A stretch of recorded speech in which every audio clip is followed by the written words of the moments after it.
आज हम लोग बात करेंगे गॉस लॉ पे। और जैसा कि हर चैप्टर के पहले हम लोग एक क्वेश्चन देते हैं जिसको डिस्कस करना होता है, और ये तीसरा क्वेश्चन होगा जो हमने आप लोग को दिया हुआ है, और इसका आंसर हम लोग अगले वीडियो में देंगे। ठीक, तो वो ये वाला क्वेश्चन, इसके पहले वाला, उसके पहले वाला, और हर एक एपिसोड में हमने आप लोग को एक एक सवाल भी दिया हुआ है करने के लिए, जो आप लोगों को पूरे करके आप लोग को तैयार रखने हैं, जो हम लोग अगला बनाएंगे या जो अगली क्लास हम लोग की होगी वो इसी टॉपिक पे होगी। क्या है गॉस लॉ? का है lightning strikes Tuscan in a billion display, each strike delivering about 10 to the power 20 electrons from the cloud base to the ground level। इतने इलेक्ट्रॉन्स आ रहे हैं 10 to the power 20 के। ठीक। How wide is the lightning strike? जो light होती कितनी चौड़ी होती है? Can be seen from kilometres away. जो इतनी किलोमीटर अवे से जो लाइट हम लोग को दिखाई पड़ती है वो आखिर चौड़ी कितनी होती है? Is it as wide as से अ कार? क्या वो कार जितनी चौड़ी होती है? इतनी चौड़ी सी लाइट आ रही होती है खूब कार के बराबर की? तो ये एक क्वेश्चन है जो आप लोगों को अब इस गॉस लॉ ले उसमें हम लोग पढ़ेंगे। गॉस लॉ के बारे में थोड़ा बहुत हम लोग और बात करें। गॉस साहब जो है, he was a very famous mathematician. और जब वो स्टार्टिंग में थे, जब वो एकदम क्लास 1-2 में रहे होंगे, तब उन्होंने सम ऑफ एपी खोजा था। क्वाइट सरप्राइजिंग, क्लास 1-2 का लड़का जो है वो सम ऑफ एपी खोज देता था। कुछ हुआ ये था कि उसे 1 to 40 या 1 to 100 को जोड़ना था। और मैथ्स में हमेशा एक हल्के से दिमाग की जरूरत होती है। अगर आप लगा रहे हैं तो खट से सवाल निकलते हैं। तो उन्होंने पहले 1 to 40 या 1 to 100 जो भी क्वेश्चन उनके टीचर ने दिया था वो लिखा, और क्या उसको उल्टा करके लिख दिया। तो सारे टर्म 101 होते चले गए या 41 होते चले गए, और जितने भी नंबर थे उससे मल्टीप्लाई करके आधा कर दिया। वैसे ही गॉस साहब जब थोड़ा और बड़े हुए थे तो इन्होंने कुछ ऐसे ट्रायंगल इन्होंने निकाले थे स्फेरिकल ज्योमेट्री के, जिनमें कि तीनों एंगल का सम जो है मोर देन 180 होता था। अगर आप देखते ही, अगर जैसे आप अर्थ लीजिए, अगर आप उसमें इक्वेटर है, इक्वेटर से दो अगर लाइनें चल रही हैं ऊपर की तरफ, लैटिट्यूड की जो आपके सॉरी ये जो आपके जो लॉन्गिट्यूड्स होती हैं, ऐसे कहीं जाए ऊपर जाके वो मर्ज हो जाती है, क्योंकि ठीक, और यहाँ से चल सीधी नहीं है, तो सीधी चलती चलती ऊपर जाके मर्ज हो जाती है। तो यहाँ से 90 चली, यहाँ से भी 90 चली, 180 को, वहां पर भी एक एंगल तो बन ही रहा है। तो ये स्फेरिकल ज्योमेट्री में ऐसा होता है। गॉस साहब जो और बड़े हुए तो उन्होंने ये बेसिक सारी प्रॉब्लम इलेक्ट्रिसिटी की उन्होंने सॉल्व करी, जो हम लोग गॉस लॉ के नाम से जानते हैं। ये गॉस लॉ करने के पहले हम पहले फ्लक्स का हम लोग कॉन्सेप्ट हम लोग समझने की कोशिश करें। What is flux? तो flux delta E into delta A है, टोटल समेशन ओवर पूरी एरिया। एक क्लोज सरफेस होना चाहिए। क्लोज सरफेस से ही हम लोग फ्लक्स हम लोगों को मालूम चलेगा कि उस एरिया से कितने इलेक्ट्रिक फील्ड लाइन निकल रही है। It's not only number of field line, area into field line, क्योंकि इसके जो है वो और गॉसियन सरफेस एक वर्ड इन्होंने यूज किया है, गॉसियन सरफेस। गॉसियन सरफेस ये आपका एक इमेजिनेटिव सरफेस होता है जो आप बनाते हैं क्वेश्चन वाइज। तो जितना ज्यादा इमेजिनेशन होगा उतना बेहतर होगा आपका गॉस भी, और आगे की जिंदगी भी उतनी ही आपकी इजी होती जाएगी। जितना आपका इमेजिनेशन होगा उतने ही आप क्रिएटिव होंगे। तो इलेक्ट्रिक फ्लक्स एक गॉसियन सरफेस से प्रोपोर्शनल होता है net number of electric field lines passing through the surface. Check point 1 दिया हुआ है। The figure here shows a Gaussian cube of face area A immersed in a uniform electric field E that has the positive direction of the z-axis in terms of E and A. What is the flux through the front face? यहां से flux कितना है? तो E dot A हो गया, which is in the x y plane. देखिए, जो x y plane है इसका जो एरिया वेक्टर होगा इसके परपेंडिकुलर होगा। जैसे जो बोर्ड है इसका एरिया वेक्टर ऐसे होगा, जैसे हमारा ये हाथ है, इसका एरिया वेक्टर ऐसे होगा। ये नीचे वाला पोर्शन इसका एरिया वेक्टर ऐसे होगा। ये एरिया है, इसका एरिया वेक्टर ऐसे होगा। ये एरिया, इसका एरिया वेक्टर ऐसे होगा। तो यहाँ पे उन लोग के 3D ये फिगर बना हुआ था, और ये एक्स और वाई प्लेन में ये वाला फेज है। तो एरिया वेक्टर का डायरेक्शन जेड एक्सिस में होगा, जिस तरफ ई का भी डायरेक्शन है। Which is in the x plane, the rear face जो उल्टा वाला है, तो वहां पे ई और इसका एरिया वेक्टर डायरेक्शन उल्टा हो जाएगा, तो माइनस हो जाएगा। और ये ऊपर वाला फेस, द टॉप फेस, यहां पे इसका डायरेक्शन अलग हो जाएगा, क्योंकि अब ये दूसरे प्लेन पे है। ये z है और ये x है, तो x z प्लेन पे है, उसका डायरेक्शन y एक्सिस पे होगा। तो जो y एक्सिस पे होगा, e का डायरेक्शन z पे है, तो स्केलर प्रोडक्ट होता है जो वेक्टर का, अगर परपेंडिकुलर है तो जीरो हो जाता है, कि cos A dot B equal to A magnitude of A magnitude of B into cos 90, तो कॉस 90 इक्वल टू जीरो, इसलिए वो जीरो हो जाएगा। द होल क्यूब, पूरे क्यूब से फिर जितना इधर से हुआ ई डॉट ए, पीछे से माइनस ई डॉट ए हो गया, इधर से भी जीरो हुआ, नीचे से भी जीरो हुआ, इस साइड से भी जीरो हुआ, और जो उसके अपोजिट साइड उधर से भी जीरो हुआ। ये सब जीरो वाले हैं सब, इधर भी जीरो, इधर भी जीरो, इधर वाले में भी जीरो, तो बस एक इस वाली साइड का उस वाली साइड का वो भी मिला के जीरो, दोनों मिला के जीरो हो गया। क्लियर?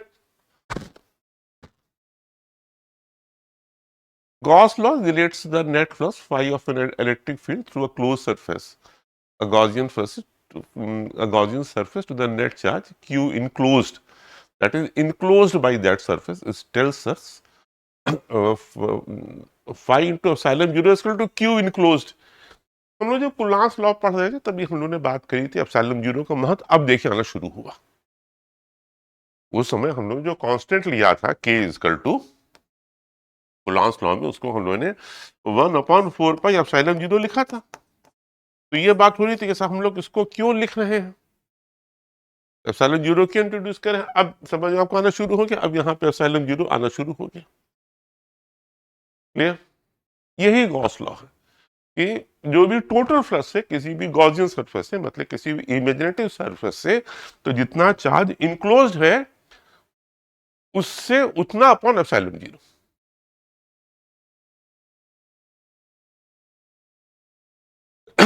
ये check point 2, the figure shows 3 situations in which a Gaussian cube sits in an electric field. The arrows and the values indicate the direction of the field lines and the magnitude of the flux through the 6 sides of each cube.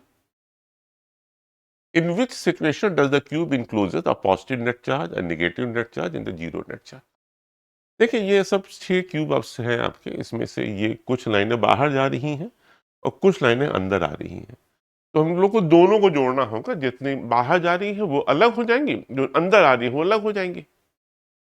तो बाहर जा रही है तो इसका मतलब कि अंदर पॉजिटिव चार्ज की वजह से, और अंदर की तरफ आ रही है इसका मतलब कि अंदर कोई नेगेटिव चार्ज है, क्योंकि इलेक्ट्रिक फील्ड लाइन का हम लोग का डायरेक्शन अगर ये पॉजिटिव है तो इसके बियॉन्ड होता है, जो भी टेस्ट चार्ज होता है पॉजिटिव होता है। ये हम लोग इसके पहले वाले चैप्टर्स में बातचीत कर चुके हैं। तो यहाँ कौन कौन सी कितना बाहर जा रहा है, ये 5, 7, 5, 12, 2, 14, तो 14 इज गोइंग आउट, और कितना अंदर आ रहा है, 3, 4, 3, 7 और 7 14, तो 14 बाहर जा रहा है, 14 अंदर आ रहा है, तो नेट इफेक्ट कितना है, 0। इसमें क्या हो रहा है, इसमें 10 बाहर जा रहा है, 10, 3, 13 और 5, 18, 18 बाहर जा रहा है, और 6, 4, 10, 3, 13 अंदर आ रहा है। ठीक, तो बाहर 18 जा रहा है, 13 अंदर जा रहा है, मतलब बाहर 5 एक्स्ट्रा जा रहा है। तो अंदर क्या होगा, अंदर आपका +5 चार्ज होगा। क्लियर? ये मैग्नीट्यूड में दिया हुआ था ना, न्यूटन मीटर पर स्क्वायर में, ये न्यूटन, ये आपका न्यूटन मीटर पर स्क्वायर कूलाम। तो ये हम लोग जब हम लोग फील्ड लेंगे, हम लोग नेट चार्ज से हम लोग क्या पूछा कि विच situation does the cube include positive net charge, तो इतना कूलाम हो गया ये।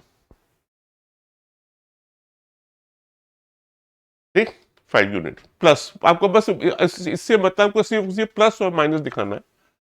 तो और निगेटिव नेट चार्ज किस पे है ये भी देख लेते हैं। 6 अंदर आया है, 7 अंदर आया है और 5 अंदर आया है, तो 7, 6, 13, 5, 18 अंदर आया है, और 8, 2, 10, 5, 15 बाहर गया है, तो 3 बच रहा है। अंदर की तरफ 3 आ रहा है, तो इसमें निगेटिव होगा 3, मतलब तो ये वाली चीज आपकी निगेटिव हो गई। इस वाले ब्लॉक्स में निगेटिव चार्ज है, अंदर की तरफ ज्यादा आ रहा है, बाहर कम निकल रहा है, तो ये इसका अंदर निगेटिव चार्ज है, नेट चार्ज अंदर निगेटिव है। ठीक, क्योंकि निगेटिव चार्ज की तरफ फील्ड लाइंस आती है और पॉजिटिव चार्ज से दूर जाती है। अच्छा, समझ आपको आ रही है बात? हाँ, क्या थोड़ी थोड़ी समझ में आ रही है? चलिए, अभी अगर 10th का एग्जाम दे के आप आए तो इतना ही बहुत है, आप यहाँ के बैठ बैठ के पढ़ाई शुरू कर दिया, धीरे धीरे सब क्लियर हो जाएगा। Gauss law and the Coulomb's law, ये गॉस लॉ हम लोग बातचीत हम लोग ने कर ही लिया, ये क्यू इनक्लोज्ड है, क्यू कर देना है, और कंडक्टिंग सरफेस पे ये E बराबर सिग्मा अपॉन एप्सिलॉन जीरो होता है।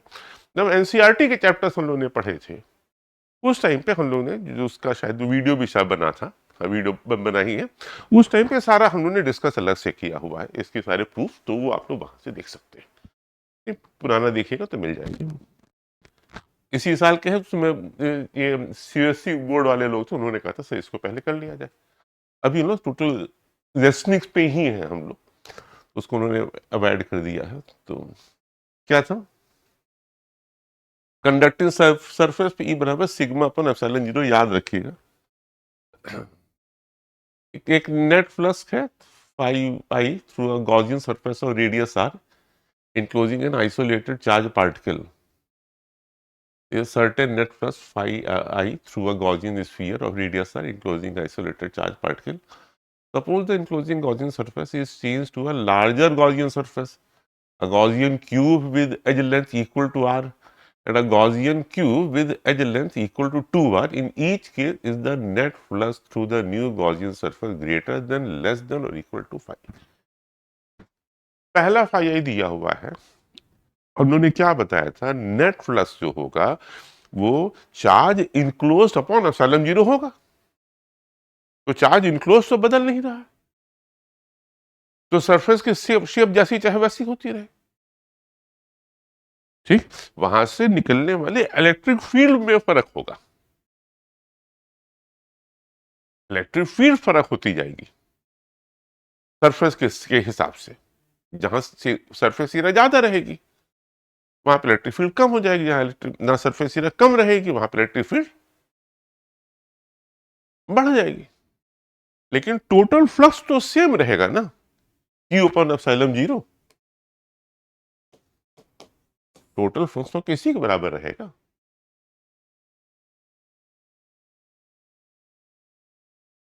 ये क्या है, अच्छा ये एक सिलेंडर है, Gaussian surface in the form of enclosed cylinder, surround से section of very long uniformly charge cylindrical plastic rod, एक प्लास्टिक रॉड भी दी हुई है, ये लैम्डा है, जो सरफेस चार्ज, जो लीनियर चार्ज डेंसिटी है, ये पतली सी है, और ये h हाइट का हम लोग को निकालना है, यहाँ पे E निकालना है r दूरी पर।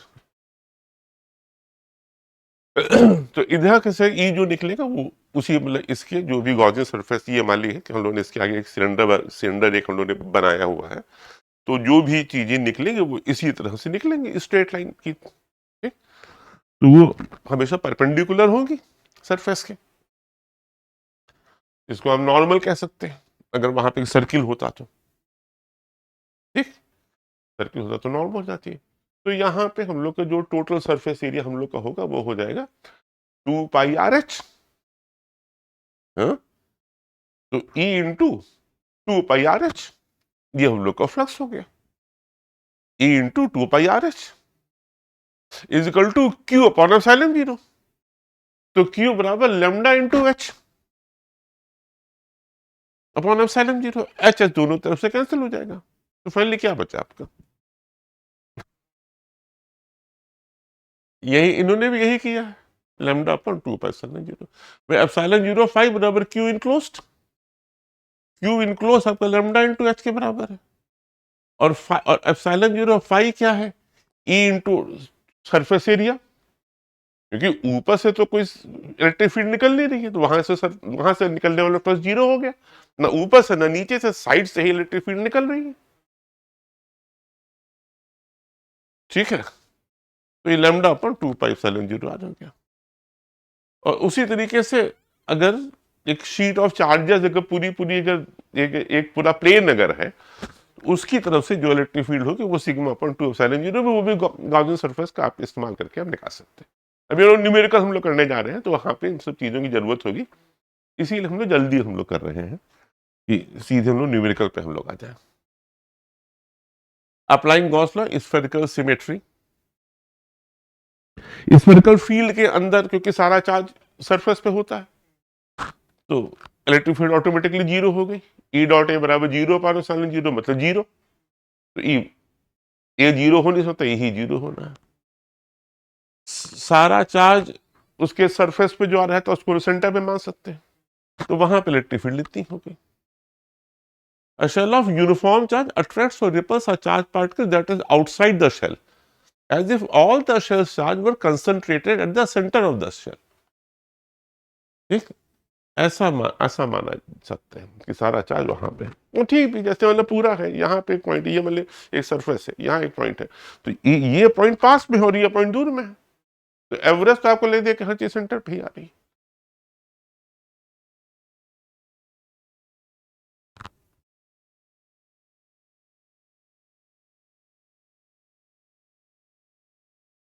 ये अगला सवाल, the figure shows two large parallel non conducting sheets with identical positive uniform surface charge densities and a sphere with a uniform positive volume charge density. Rank the four numbered point according to the magnitude of net electric field their greatest first. ये सब D दूरी पर है। The figure shows two large parallel non-conducting sheets with identical positive uniform surface with identical positive uniform surface charge density and the sphere with a uniform positive volume charge density. ये दो charge sheet है और ये sphere है। तो अभी हम लोग ने देखा था ये नॉन कंडक्टिंग शीट है, पैरेलल नॉन कंडक्टिंग शीट, इसकी वजह से इलेक्ट्रिक फील्ड कितनी होगी?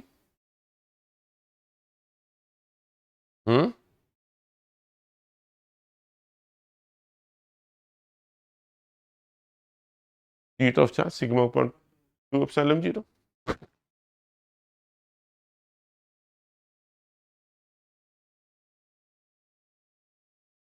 तो यहां पे सिग्मा अपॉन 2 एप्सिलॉन 0, इसका उससे कोई फर्क नहीं पड़ेगा दूरी से।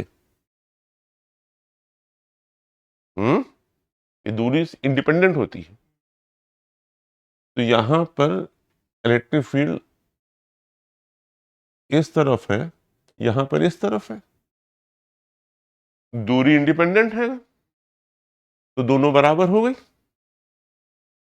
और सिर्फ स्फीयर की वजह से फर्क पड़ रहा है। इसका मतलब हर केस में स्फीयर की वजह से फर्क पड़ेगा, तो जिसके सबसे पास स्फीयर होगा वहां पे ग्रेटेस्ट होगा।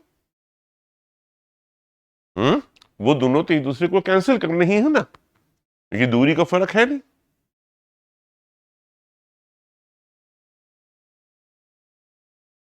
तो इसके सबसे पास कौन सी है? एक ये थर्ड वाली है और एक फोर्थ वाली। क्लियर? इन दोनों पे बराबर होगा, इन दोनों पे बराबर होगा, इन दोनों पे बड़ा होगा, इन दोनों पे छोटा होगा। कितना छोटा होगा? डिस्टेंस यहाँ पे डी है, यहाँ पे 2d है, तो 1/4 हो जाएगा, और वो दोनों कैंसिल कर देंगे। आइए सवाल हम लोग आते हैं, ठीक, सीधे न्यूमेरिकल्स में लोग आते हैं। रेसनिक बुक आपकी थ्योरी प्लस न्यूमेरिकल दोनों के लिए जानी जाती है। थ्योरी आप लोग अपने आप पढ़िएगा, कहीं कोई दिक्कत हो तो आप लोग हमसे अलग से बातचीत कर सकते हैं, ईमेल है, सब है। द क्यूब जो इसमें दिया हुआ है has edge length 1.4 metre and is oriented as shown in the region of uniform electric field. Find the electric flux through the right face of the electric field in Newton per Coulomb is given by this the right face if the electric field in the Newton, अच्छा electric field दी हुई है, what is the total flux through the cube for each field. ये रखा कैसे है? हम्म, x y plane पर इसका zero कहाँ है? जीरो, ये जो जीरो है, अच्छा ये वाला सरफेस है ना।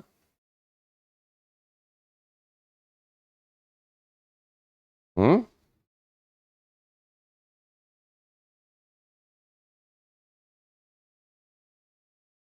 उसी तरफ तो है ये। हम्म,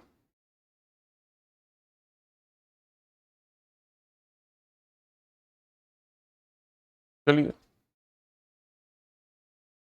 find the electric flux through the right face. हम लोग को यहां से राइट फेस यही हुआ, इधर से हम लोग को मालूम करना है। तो ये जो प्लेन है, जो राइट प्लेन है, ये हम लोग का किस पे है?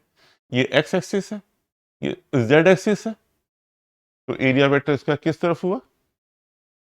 वाई की तरफ हुआ। ठीक, तो ये वाई की तरफ हो गया है एरिया वेक्टर। ठीक, तो एरिया वेक्टर आपका हो गया जे कैप की तरफ, और इलेक्ट्रिक फील्ड आपको दी हुई है आई में। तो इन दोनों का जब ई डॉट ए करेंगे, जब वेक्टर प्रोडक्ट लेंगे हम लोग, तो ई डॉट ए आप लोग का हमेशा जीरो आएगा, तो सोचना ही नहीं इसमें। जब माइनस टू जे से एरिया को हम लोग जब मल्टीप्लाई करेंगे, तो 1.4 का स्क्वायर इसकी एरिया जितनी है पूरी, ठीक है ना। 1.4 का स्क्वायर इंटू -2j, जे जे मिलके 1 हो गया, जे डॉट जे बराबर 1 हो जाएगा। 1.4 का स्क्वायर 1.96 इंटू 2, माइनस में, तो 6 दूनी 12, 19 दूनी 38, 39, 3.92।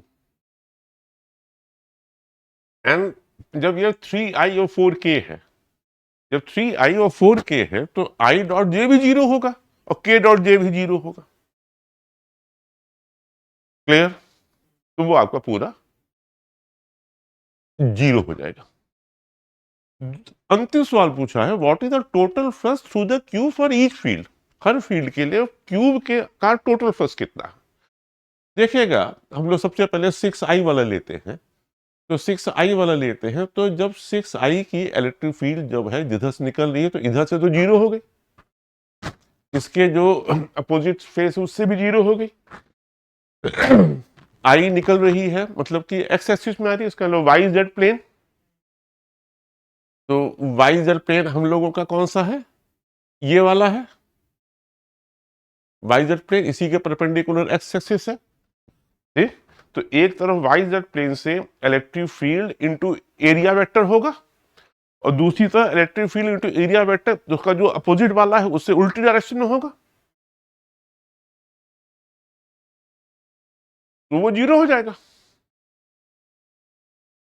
Electric field into area vector एक बार, और सेम इलेक्ट्रिक फील्ड और एरिया वेक्टर माइनस हो गया, तो जीरो हो गया, और बाकी दो साइड से जीरो होना। ठीक, अच्छा, और इलेक्ट्रिक फील्ड है तो मतलब कोई अंदर कोई चार्ज तो रखा नहीं हुआ है, एक तरफ से आ रही दूसरी तरफ से निकल रही है, तो डायरेक्शन दिया हुआ है। तो वैसे भी गॉसियन थ्योरम से अंदर कोई चार्ज नहीं है, तो इलेक्ट्रिक फील्ड जीरो होगी। Clear?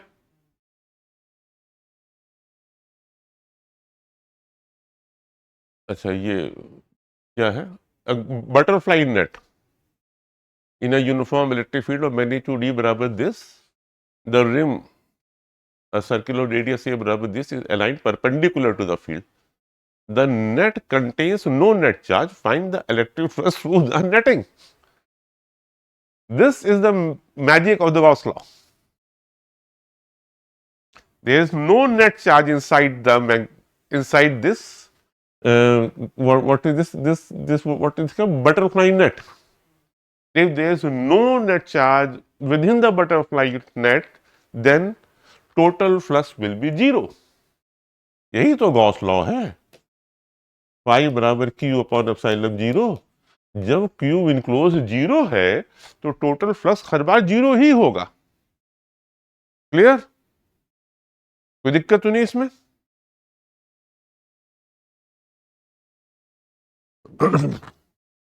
Uniformly charge conducting sphere of 1.2 meter diameter has a surface charge density of this. Find the net charge on the sphere. What is the total electric flux leaving the surface of the sphere? A uniformly charged conducting sphere है तो सारा charge उसके surface पे आ गया है और surface charge density आपको दी ही हुई है 8.1 माइक्रो कूलम। तो आपको टोटल सरफेस एरिया से इसको आपको मल्टीप्लाई कर देना है तो आपको टोटल चार्ज मिल जाएगा। और जो टोटल चार्ज मिल जाएगा तो what is the total electric flux leaving the surface of the sphere upon epsilon जी कर देंगे तो भी मिल जाएगा। अब कुछ सिंपल कैलकुलेशन है वो हम लोग देख लेते हैं। 4 इंटू पाई, पाई मतलब 3.14, क्योंकि कोई ऐसा फिगर है नहीं जो 7 से कट रहा हो इसलिए हमने ले लिया है। 1.24 पाई आर स्क्वायर, ये हो गए एरिया,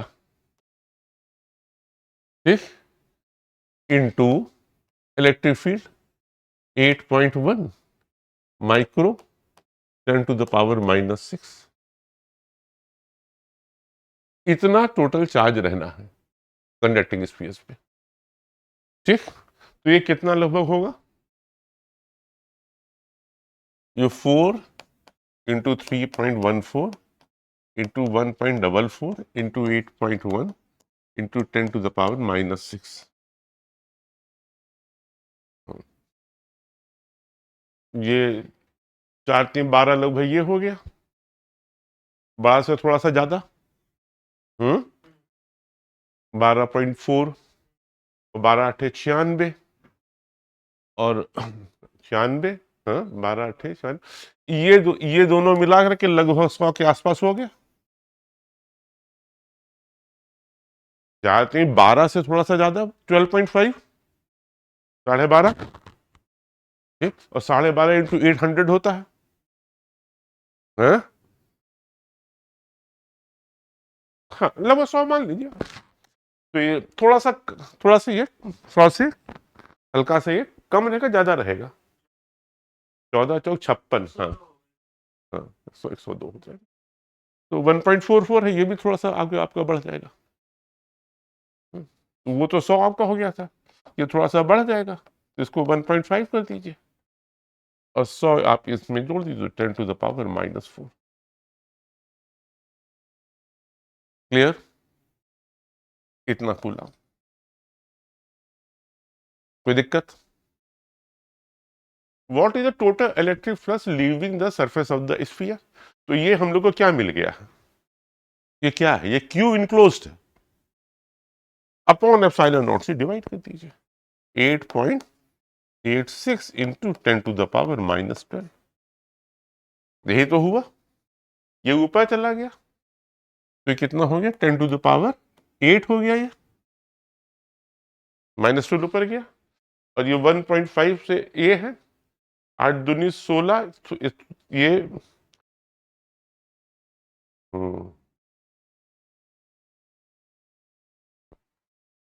दुगने से कुछ कम है ये, तो 15 होता तो दुगना तो 1.7 कर लीजिए अंदर, हाँ 0.17, सॉरी 0.17।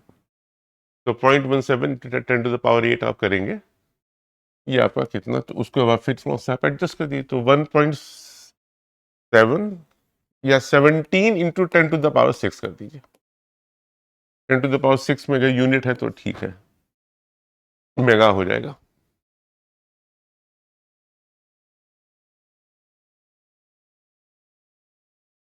क्या हुआ?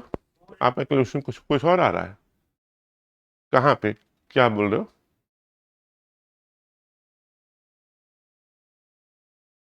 फाइनली यहां पर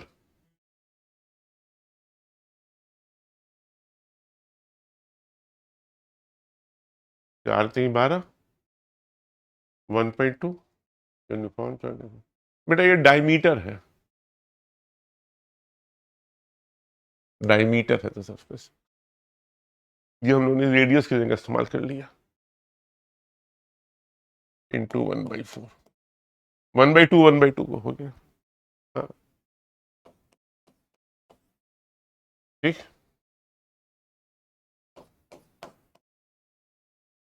क्लियर, ठीक है। तो यहाँ भी इंटू 1/4 कर दिया, तो यहाँ पे आपका आंसर कुछ कितना आपका हो गया, 4.1 इंटू 10⁶। ये जो बी वाला है, और 1 वाला यहाँ से आपने 4 से मल्टीप्लाई कर दिया, ठीक। तो आपने किया तो 4×3 = 12 और 3.75 लगभग कुछ बच गया, 3.375 है ना, इंटू 10⁻⁻4, तो ये हो गया 37.5 इंटू 10⁻⁻6, ठीक। 6 और -6 क्योंकि हम लोग इसी इन्हीं यूनिट से हम लोग काम करते हैं, एक बार मेगा हो गया, एक बार माइक्रो हो गया।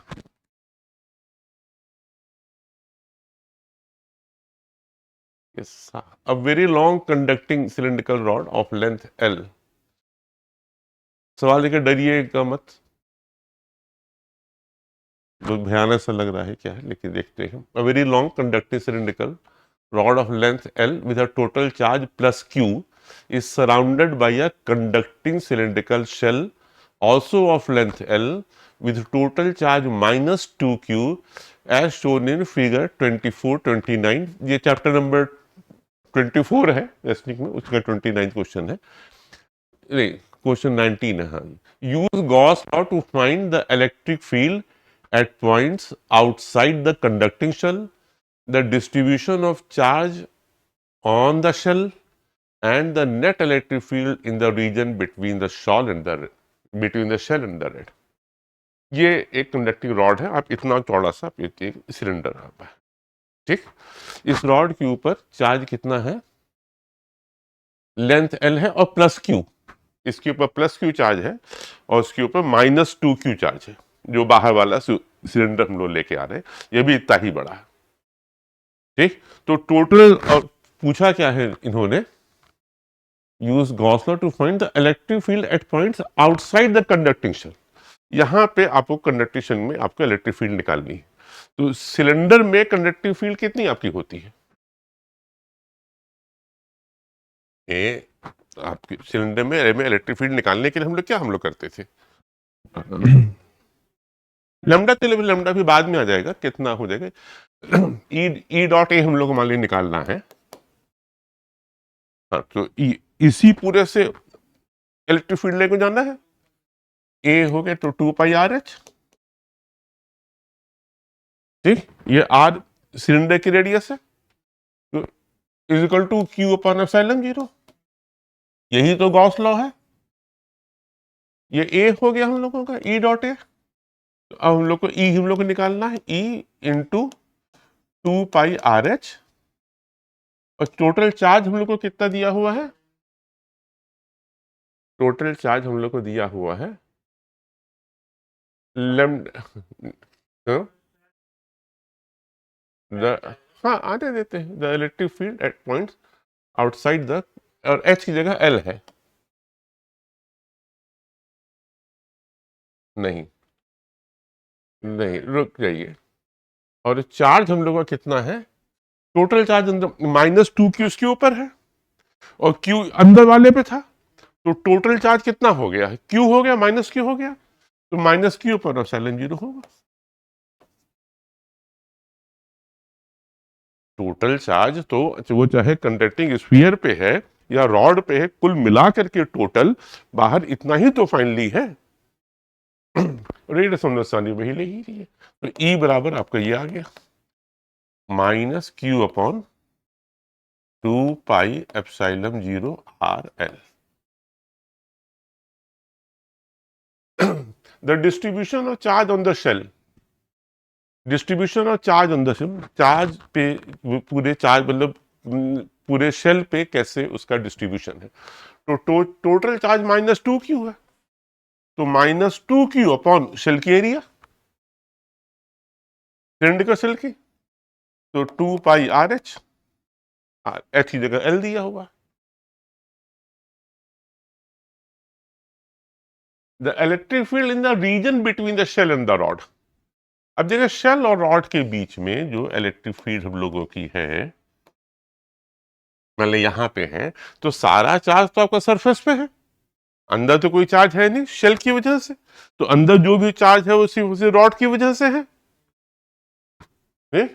तो electric field in the region between the shell and the rod, तो फिर हमने वहां पे पूरा सिलेंडर मान लिया है, ठीक। तो वो हम लोग का आ गया E.2πRH, H की जगह L, ये R अब की बात ये वाली दूरी है जो उसके अंदर वाली है, R डैश कर दीजिए, इजिकल टू टोटल चार्ज कितना है यहां पर, टोटल चार्ज हम लोग का अब की बार जो रॉड पर चार्ज था वो Q/0 है, यहाँ पे टोटल -Q था, -2Q सिलेंडर पे था और +Q रॉड पे था, कुल मिला के -Q हो गया था, यहाँ पे +Q है। ई अब आ गया 2πR डैश नीचे चला गया।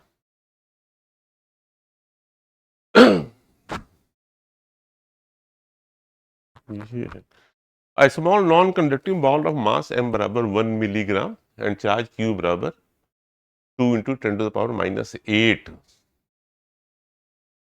Coulomb distributed uniformly through its volume has formed an insulating thread that makes an angle of 30 degree with a vertical uniformly charged non-conducting sheet shown in cross section. Considering the gravitational force on the ball and assuming the sheet extends far vertically and into and outside of the page, calculate the surface charge density sigma of the sheet. ठीक, आइए देखते हैं इसके ऊपर, पहले हम लोग देख रहे हैं कौन कौन से फोर्सेस लग रहे हैं। एक ये लग रहा है mg, ठीक,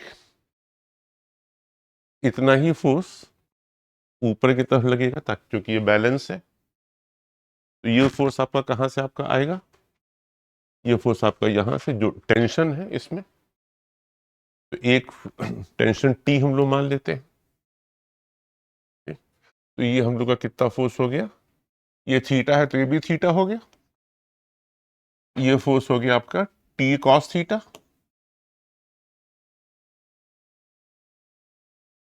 और ये फोर्स आपका हो गया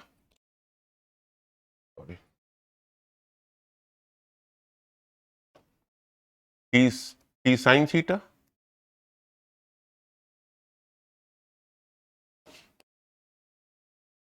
कोई दिक्कत अभी तक, और ये T sin, चूंकि ये इसी पोजीशन में फिक्स है, इसका मतलब इतना ही फोर्स इलेक्ट्रिक फील्ड का इस तरफ लग रहा हो, ठीक।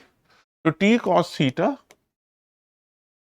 Is equal to mg, T sin theta is equal to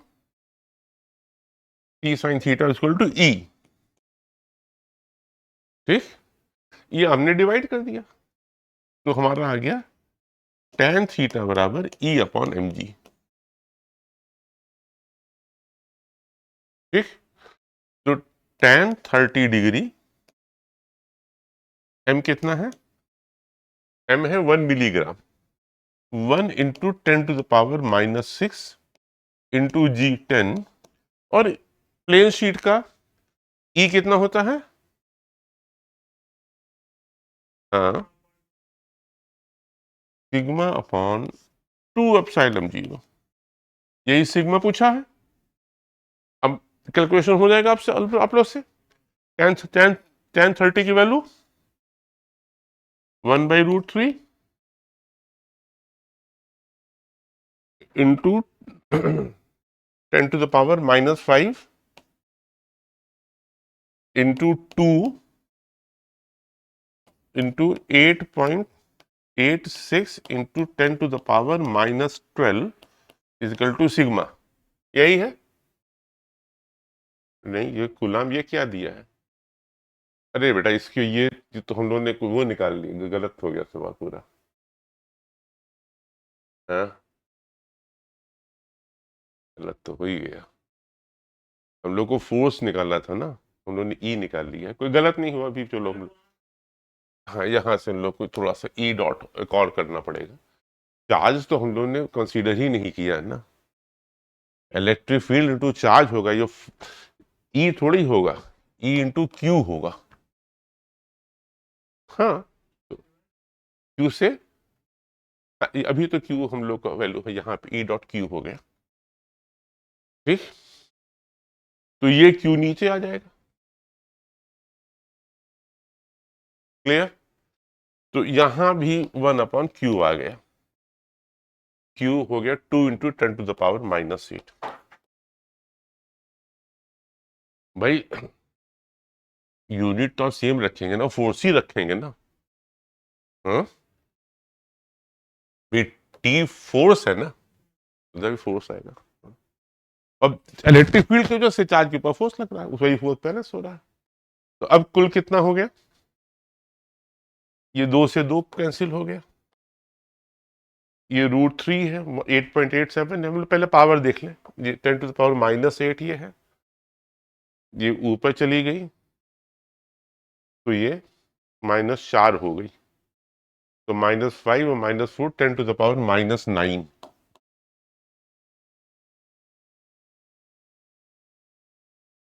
12, 12, 5, 17, 17 में से 8 गए, 17 में से 8 गए 9। और अब बचा 8.86/√3।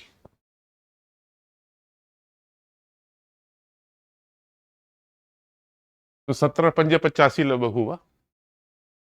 ठीक, तो ये 5.1 लगभग कुछ आ गया। 5.1, 5.2 मान लीजिए आप।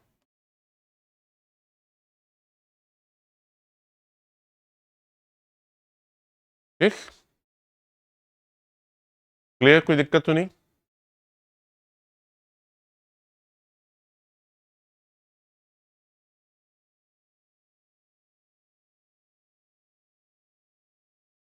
इन 1911 पेपर, अर्नेस्ट रदरफोर्ड जिन्होंने मॉडल दिया था, अनस्टेबल मॉडल इलेक्ट्रॉन का, सॉरी एटम का, in order to form some idea of the forces required to deflect an alpha particle to a large angle, consider an atom as containing a point positive charge plus Ze at its center and surrounded by a distribution of negative charge electrically minus Ze uniformly distributed within a sphere of radius r।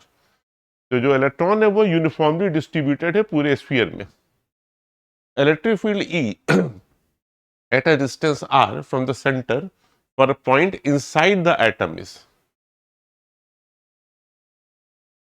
ये कुछ ऐसे है आप लोगों का। ये plus Ze,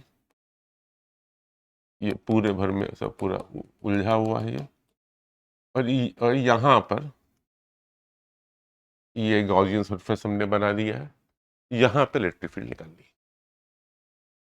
ठीक, तो इसकी वजह से, सेंटर की वजह से जो इलेक्ट्रिक फील्ड होगी, ये at a distance r from the centre for the point, ये वाली डिस्टेंस जो है वो स्मॉल r दी हुई है, और पूरे एटम की डिस्टेंस जो है वो कैपिटल R है। ठीक, तो सेंटर की वजह से जो फील्ड लग रही है वो कितनी लग रही है? सेंटर की वजह से जो फील्ड लग रही है वो कितनी लग रही है? E/E.dA = Q/ε0। यही तो गॉस लॉ होता है। अच्छा, तो यहां पे ई तो हम लोग निकालना है, डीए कितना हो गया पूरा स्फीयर? 4πr²। ठीक, और चार्ज कितना है? Ze/ε0। तो ई बराबर कितना हम लोग का आ गया? ई पॉजिटिव, मतलब इस सेंटर की वजह से, न्यूक्लियस की वजह से, Ze/4πε0 इंटू r²। ये ε0 इधर ले लिया, r² इधर ले गया, कि ये थोड़ा सा कन्वीनियंट होता है। हाँ, पूरा जितना नहीं, सरफेस सरफेस हम लोग अभी जो ई डॉट ए ही तो निकाल रहे हैं। जब ई डॉट ए निकाल रहे तो हम लोग सरफेस लेंगे। अब हम लोग आते हैं जो इलेक्ट्रॉन डिस्ट्रीब्यूटेड है पूरे स्फीयर में, इलेक्ट्रॉन पूरे स्फीयर में डिस्ट्रीब्यूटेड है, तो इलेक्ट्रॉन जो है वो पर यूनिट कितना डिस्ट्रीब्यूटेड है, वो हम लोग देखते हैं कि इस एरिया में कितना इलेक्ट्रॉन आ रहा है, यहां तक में इस इतने वॉल्यूम में, इतने वॉल्यूम। अब ये इलेक्ट्रॉन वाले में देखेंगे, ठीक। तो इलेक्ट्रॉन में कितना लिखेंगे, ये हम लोग का क्यू अप, सॉरी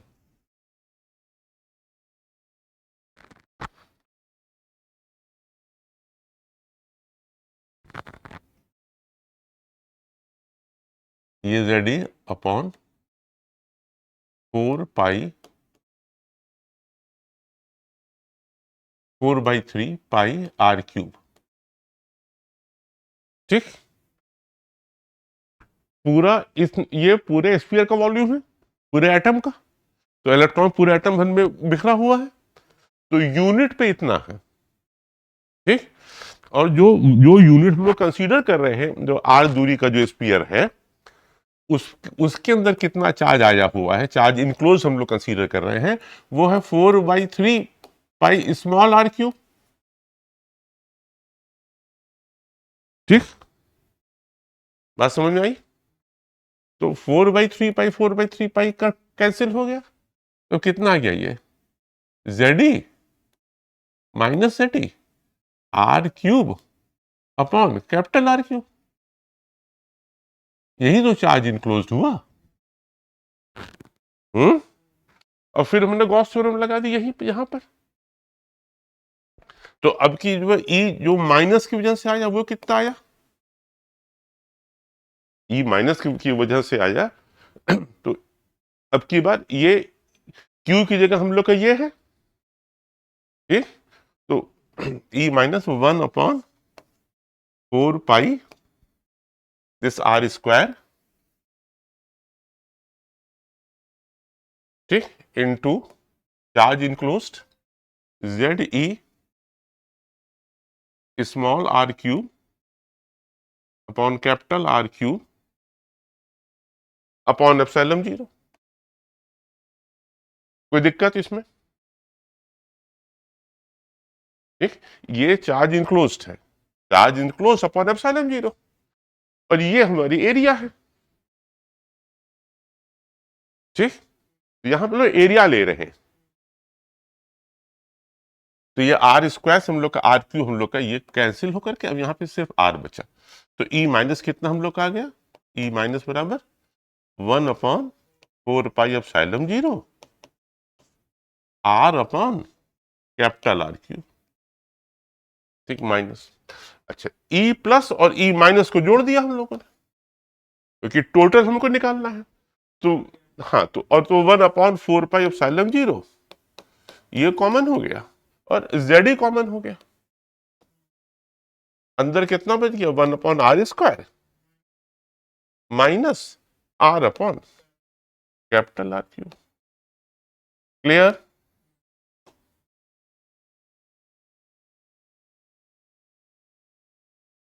ये होमवर्क,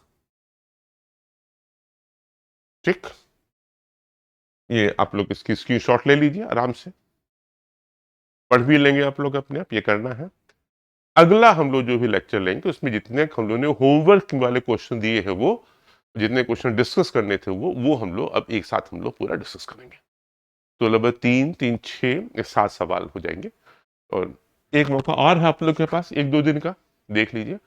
हम आज तो हो ही गया, कल परसों तक, हाँ, 1-2 दिन का टाइम आप लोग हम दे रहे हैं, पूरा आप लोग रिवाइज कर लीजिए, फिर हम लोग फिर अगले पोटेंशियल की तरफ हम लोग मूव करेंगे।